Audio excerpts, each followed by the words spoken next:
Hi, Gemma. Thank you very much for joining us here at RAIR Foundation. We're honored to have you with us. Our goal here at RAIR is to give people from around the world a window into what's taking place in Ireland and, frankly, all countries in the Western world that are being harmed, to put it lightly, by subversive individuals and organizations. Can you tell us a little bit about yourself and what type of work you've done in Ireland? Sure, and thank you so much for, first of all, shining a light on Ireland, because we often feel very forgotten about because we're not a very influential country at all, I suppose, and that's why we've suffered severely at the hands of the globalist elite. I worked in mainstream media for almost 20 years. I was a reporter with the biggest newspaper in Ireland called the Irish Independent. And as I say, I worked there for almost 2 decades. And towards the end of my career there, I was focusing a lot on corruption, especially within our police, and focusing on murders and child sexual abuse that had been covered up by the police and by the organs of the state. And I was immersed in quite a few very serious cases, and my work was gaining a lot of traction, and the state was having to acknowledge my work and, sort of saying that they would reopen certain cases. Around that time, I was working closely with a number of police whistleblowers who were exposing a major scandal, and other press had refused to take up their cause. So I was working closely with them. And at that time, my newspaper was taken over, effectively the biggest Irish donor to the Clintons, a man called Dennis O'Brien, became the biggest shareholder. This was towards the end of 2012, and everything changed within our newspaper then. And a few months later, I got a big exclusive on about our chief of police who had been abusing our road safety laws.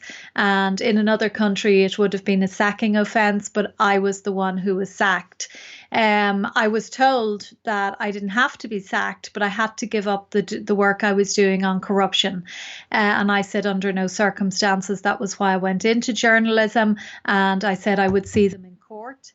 So I took 3 legal actions, and I was successful. And that gave me the ability then to basically be my own boss and be my own editor. So I began on YouTube, set up a YouTube channel, and worked on my first documentary, which was about the murder cover-up of this little child behind me here, Mary Boyle, who is Ireland's longest and youngest missing person.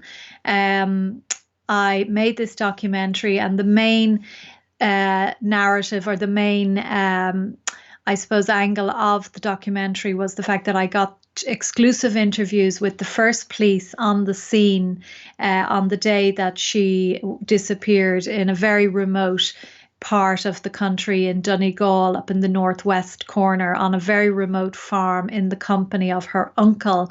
But I spoke to the first officers, who told me that an acquaintance of the uncle, who was a member of a very influential political party here, had ordered a cover-up, and that the people involved were not to be brought to justice. So my documentary got almost 1 million views on YouTube, and the mainstream media tried to spin it in such a way that I had, they didn't really, I suppose, give the credit that was due, but the police immediately reopened the case. And I brought the documentary to New York and Washington, where it was shown within Irish circles, and it was shown all over the country here. Then I reached a point, Vlad, where I felt that I was not making any progress in terms of getting justice for the victims that I had been, cases I had been exposing. And I realized that, I would have to make that awful leap into the political domain if I was going to change anything in my country. So last year we had a presidential election, and the president in Ireland he's or she is the head of state. It's a ceremonial position, but they're also the guardian of the constitution. So I sought a nomination for election for the presidency, and that was when I really understood that outsiders are not allowed into politics in Ireland. As we have seen, you're experiencing it, you've experienced it in the United States for the last few years. It's happening all over Europe, the UK with Nigel Farage. I'm not comparing myself to him. He's a great man. But when I said that I was entering into the political domain, it was like an earthquake. And that's when the destruction of my character began.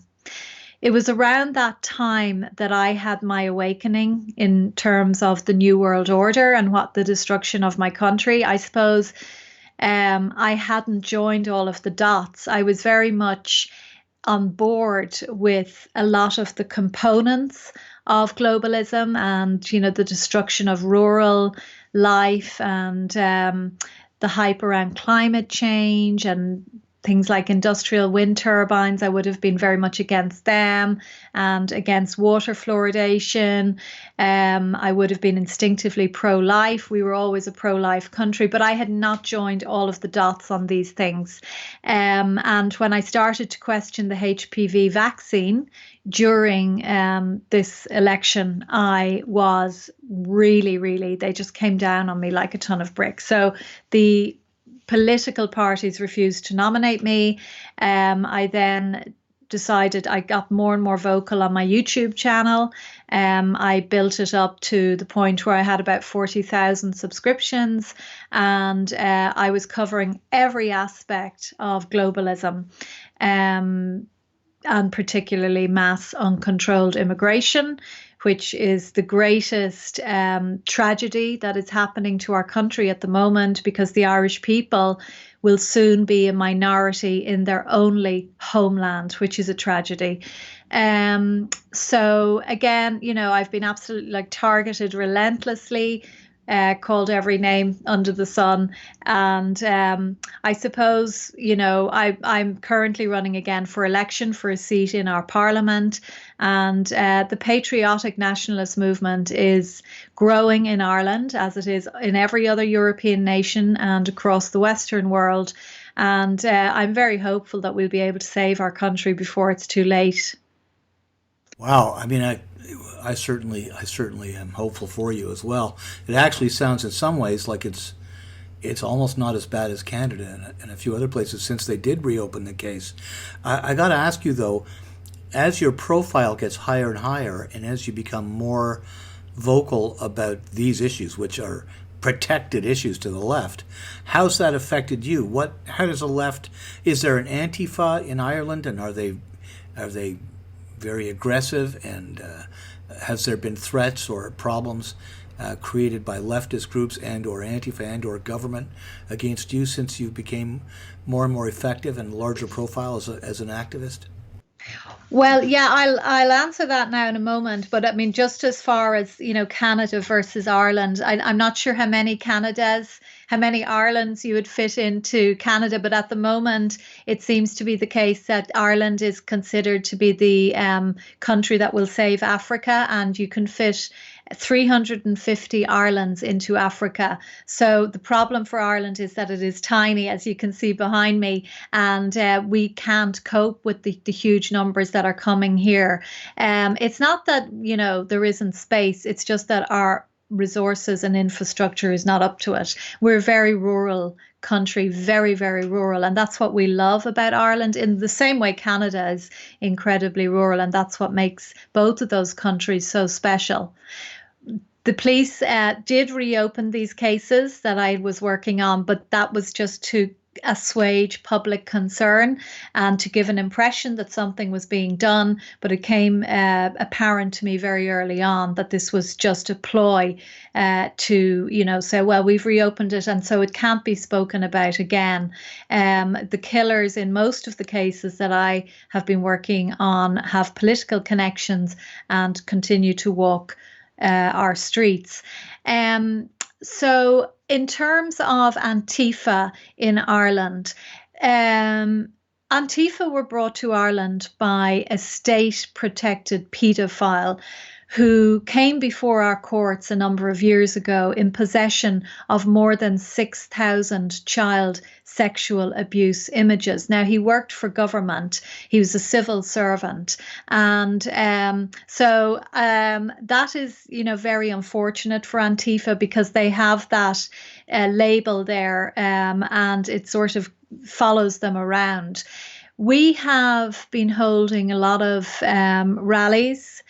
There are plans now that the nationalist movement is growing in Ireland. We have a constitution that protects free speech, but there are now plans by our corrupt government to bring in these awful hate speech laws, which will be unconstitutional. So we recently had a gathering, a free speech rally outside the Department of Justice here, and Antifa showed up. There was only about 6 or 7 of them, but they were, utterly deranged. The problem with Ireland is that it is very small, and even though we're, in many towns gradually becoming a minority, we all know each other. The Irish people are like a big family. Usually the first thing you do when you meet an Irish person is you try to establish who you know in common. So the problem for Antifa is that they would be very easily identified here. We have a few state trolls who everyone knows by name. We know where they live. One of them is the daughter of a very corrupt former minister who was caught in a scandal where he was secretly recording journalists' phone calls. So his daughter is one of the main agitators against the nationalist movement. And she recently threw a milkshake with curry powder in it over Patriot, a great journalist who's been doing a lot of work on this front, and she has not been arrested. She's going to get away with it. So most Irish people at this stage are just saying, this has just gone beyond ridiculous. So from that point of view, we're only 100 years into our independence, and it's still very fresh in the collective memory. Our great patriots who died for our freedom, in 1916, their slogan was "Ireland belongs to the Irish." But now that is considered a racist statement. And when we get called racist for saying that statement, most Irish people just think, no, we're not. This is, of course, Ireland belongs to the Irish. Who else does it belong to?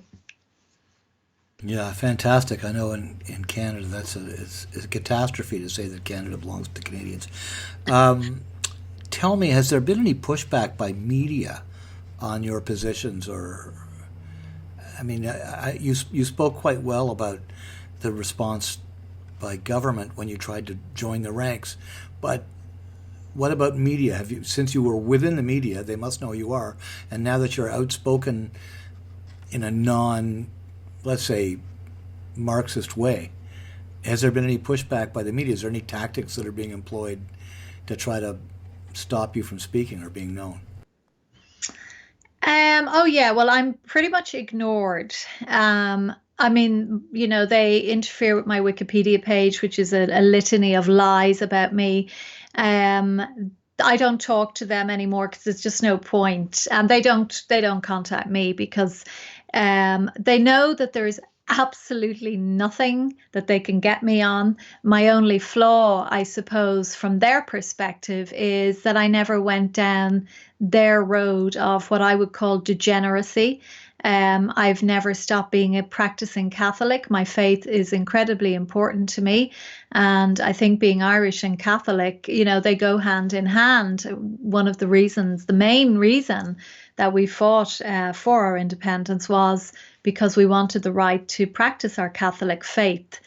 But I felt when I was in mainstream journalism that probably I was the only one, that was still, I was pro-life, and I was anti-euthanasia, and I was anti a lot of the stuff. We were the first country to introduce gay marriage, I think in the West, and well, certainly probably in the world.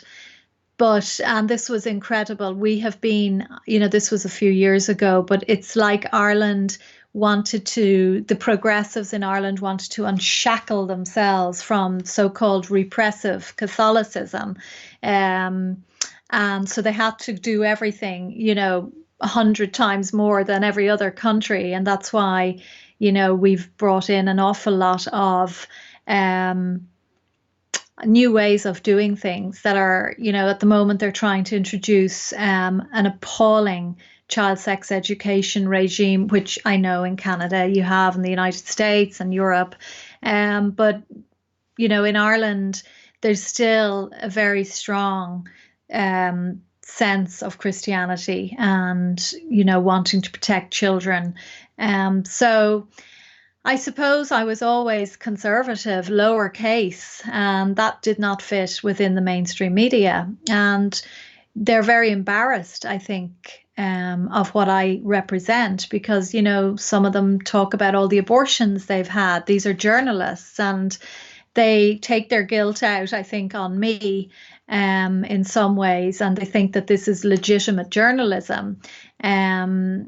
So, I pity them. I feel sorry for them, because their trade, which is about selling government propaganda, is dying. Our state broadcaster, which is called RTE, today announced that it is on the brink of bankruptcy and will be gone in 5 years if current revenues continue to plummet.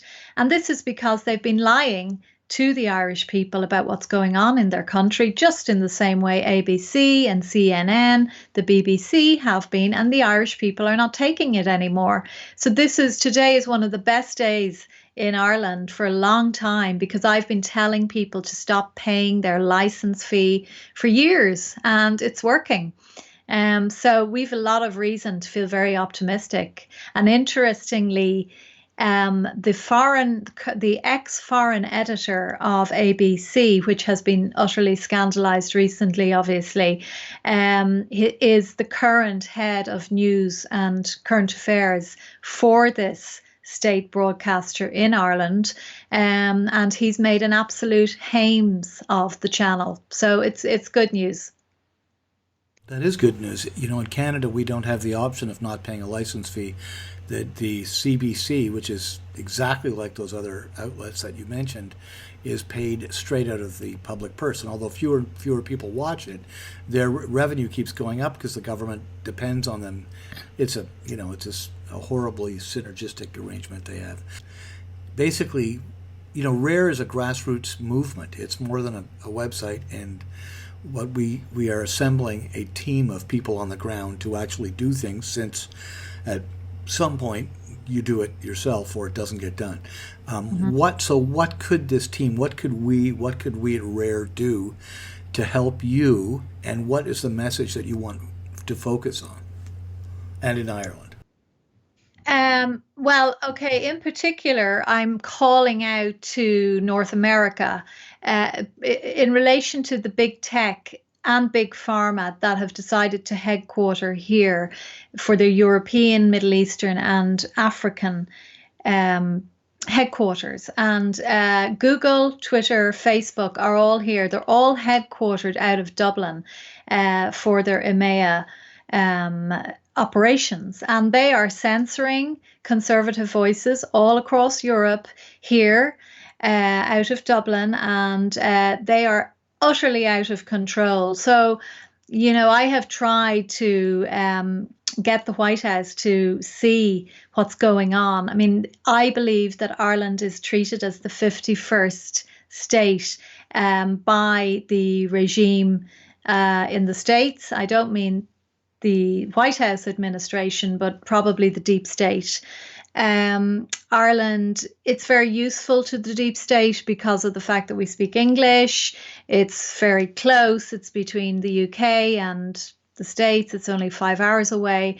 And it has been utterly decimated as a result of the presence of these big tech giants and big pharma here because they don't pay sufficient taxes.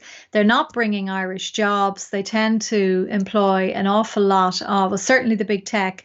They're bringing in a lot of foreign workers, pushing wages down. So, I want people to see. And also we have the other issue with the Clintons' biggest donor, Dennis O'Brien, who was up until fairly recently, he may still be the wealthiest man in the country. And his connections with the Clintons are incredibly sinister. I would say he has serious questions to answer, but he owns most of the private media in this country, who are highly corrupt, misinforming the Irish people every day. And I know that President Trump, before he was elected in 2016, issued a very damning statement about Dennis O'Brien.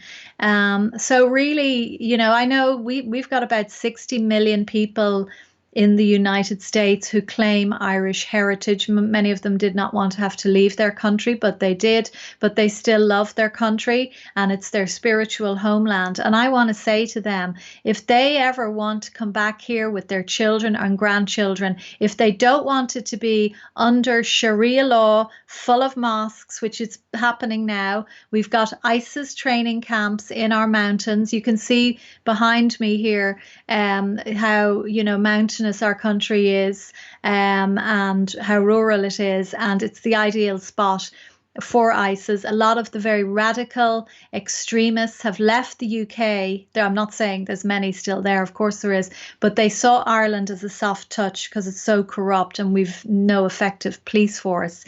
We have the second highest number of jihadis out of 26 countries in our in the Republic of Ireland, which is scandalous given our tragic past, given the problems up in Northern Ireland where thousands of people lost their lives. We thought that we had said goodbye to terrorism, goodbye to violence. We've enjoyed peace on this island for several decades now, and now we've invited in radical Islam. So I'm saying to all of the diaspora out there, especially in North America, Canada, the United States, to please think about what is going on in Ireland and draw the attention to Ireland.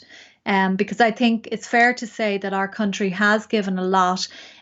We gave America their best president, maybe after Donald Trump, but John F. Kennedy, who was the person who tried to tackle the Federal Reserve. But now we need help. Gemma O'Doherty, thank you so much for taking the time to inform us about all this. I have to say, it is horrifying. I did not realize quite how bad it was in Ireland.